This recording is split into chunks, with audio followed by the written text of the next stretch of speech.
भारत में पिछले 24 घंटे में कोरोना के 2,73,000 से ज्यादा नए केस। कोरोना से देश में 1,619 लोगों की मौत।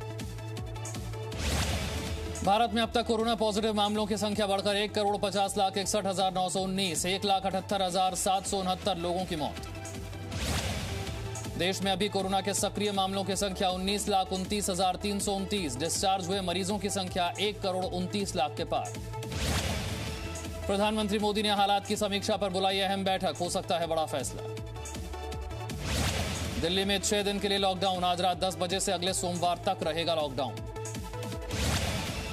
मेडिकल ऑक्सीजन पर केंद्र सरकार का बड़ा फैसला। 9 सेक्टरों को छोड़ बाकी सभी उद्योगों की ऑक्सीजन सप्लाई 22 अप्रैल से बंद। कोरोना पर शिवसेना नेता संजय राउत का बयान, कहा हर जगह अत्यधिक भ्रम और तनाव। हालात पर चर्चा के लिए संसद का स्पेशल सत्र बुलाने की मांग।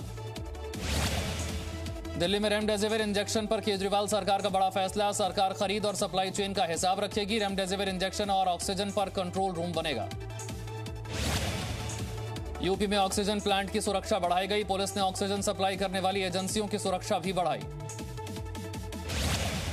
भारत में कोरोना के 79% मामले 10 राज्यों से। देश में कोरोना से मृत्यु दर 1.19%। अब तक 12,38,00,000 लोगों को लग चुकी है वैक्सीन।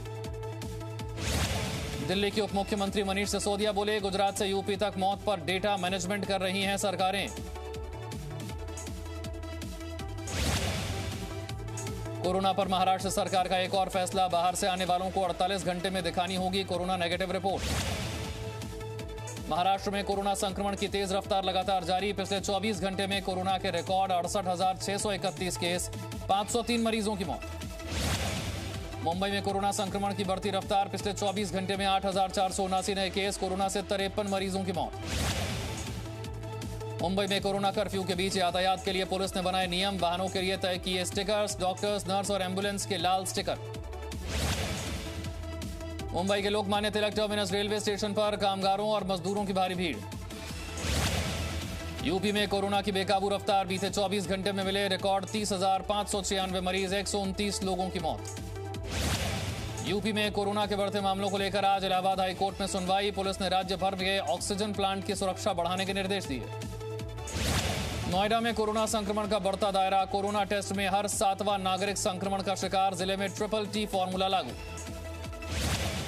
यूपी में लॉकडाउन के डर से मजदूरों का पलायन। कानपुर के NH-27 पर सैकड़ों की तादाद में मजदूर। घर वापसी के लिए कानपुर अंतर्राज्यीय बस अड्डे पर यात्रियों की भीड़। यूपी में कोरोना मरीजों के लिए राहत भरी खबर। 20 टन ऑक्सीजन का कैप्सूल पहुंच रहा है बरेली से कानपुर। कोरोना के बढ़ते मामलों को लेकर मुरादाबाद के सराफा व्यापारियों ने 20 अप्रैल तक बाजार बंद करने का फैसला किया। मध्य प्रदेश में कोरोना का कहर जारी। 24 घंटे में कोरोना संक्रमण के 12,248 नए मरीज सामने आए। मध्य प्रदेश में पॉजिटिव रेट बढ़कर 22.08। राज्य में 66 मरीजों की कोरोना से मौत। एमपी में एक्टिव मरीजों की संख्या बढ़कर 68,576। राजधानी भोपाल में कोरोना का संक्रमण लगातार बढ़ रहा है। ऐसे में सरकार स्टेडियम और संस्थानों में कोविड सेंटर बढ़ाने का फैसला ले सकती। कोरोना वायरस के बढ़ते मामलों के बीच भोपाल में 26 अप्रैल तक बढ़ाया गया कोरोना कर्फ्यू। सभी दुकानें बंद। सड़क पर आने जाने वाले वाहनों की चेकिंग। छत्तीसगढ़ में कोरोना का कहर जारी। 24 घंटे में कोरोना के 12,345 मरीज सामने आए। छत्तीसगढ़ में अब प्रदेश में बाहर से आने वाले की कोरोना टेस्टिंग होगी। सीएम भूपेश बघेल ने दिए टेस्टिंग बढ़ाने के निर्देश। कर्नाटक में कोरोना के 19,067 मामले। 24 घंटे में 81 मरीजों की कोरोना से मौत। बेंगलुरु समेत राज्य के 7 शहरों में 2 अप्रैल तक नाइट कर्फ्यू। कर्नाटक के सीएम येदुरप्पा दोबारा हुए कोरोना संक्रमित। राज्य में कोरोना को लेकर पाबंदियां सख्त। कोविड नियम तोड़ने पर होगी कानूनी कार्रवाई। कोरोना की स्थिति समीक्षा के लिए बेंगलुरु के सभी लोकसभा और विधानसभा सदस्यों की आज अहम बैठक। झारखंड में तेजी से फैल रहा कोरोना संक्रमण। 24 घंटे में 3,992 केस। झारखंड में रेमडेसिविर इंजेक्शन के आयात की अनुमति के लिए मुख्यमंत्री हेमंत सोरेन ने केंद्रीय रसायन मंत्री को पत्र लिखकर मांगी अनुमति। झारखंड में कोरोना से बिगड़े हालात पर कांग्रेस विधायक दीपिका पांडे ने जताई चिंता। मुख्यमंत्री हेमंत सोरेन से 15 दिन के लिए लॉकडाउन लगाने की मांग की। कोरोना के बढ़ते संक्रमण के बीच राजस्थान सरकार का फैसला। राजस्थान में 3 मई तक जन अनुशासन पखवाड़ा। बाजार और शिक्षण संस्थान बंद रहेंगे। बीकानेर में कोरोना कर्फ्यू के दौरान हैरान कर देने वाली तस्वीर। पुलिस कर्मियों से उलझे व्यापारी। कटला मार्केट भीतर जाने को हुई कहासुनी। दिल्ली में लॉकडाउन के आदेश के बाद शराब की दुकानों पर जुटी भारी भीड़। न्यू विकास मार्ग पर शराब की दुकानों पर जुटे लोग। बिहार में टूटा कोरोना का रिकॉर्ड। 24 घंटे के अंदर 8,690 नए केस सामने आए। कोरोना से 34 मरीजों की मौत।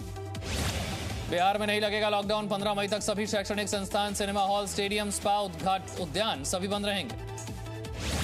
बढ़ते कोरोना मामलों के बीच यूपी में पंचायत चुनाव के दूसरे चरण के लिए वोटिंग। लखनऊ समेत 20 जिलों में मतदान। कुछ जगहों पर कोरोना नियमों की अनदेखी।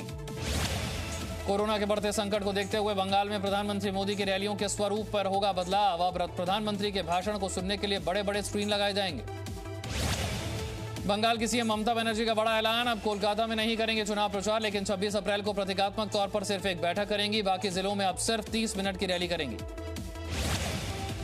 पश्चिम बंगाल में छठे चरण के लिए बीजेपी ने झोंकी ताकत। आज गृह मंत्री अमित शाह, बीजेपी अध्यक्ष जेपी नड्डा के चुनावी जनसभा और रोड शो। आज प्रचार का आखिरी दिन। पश्चिम बंगाल के नॉर्थ 24 परगना में चुनाव के बाद हिंसा।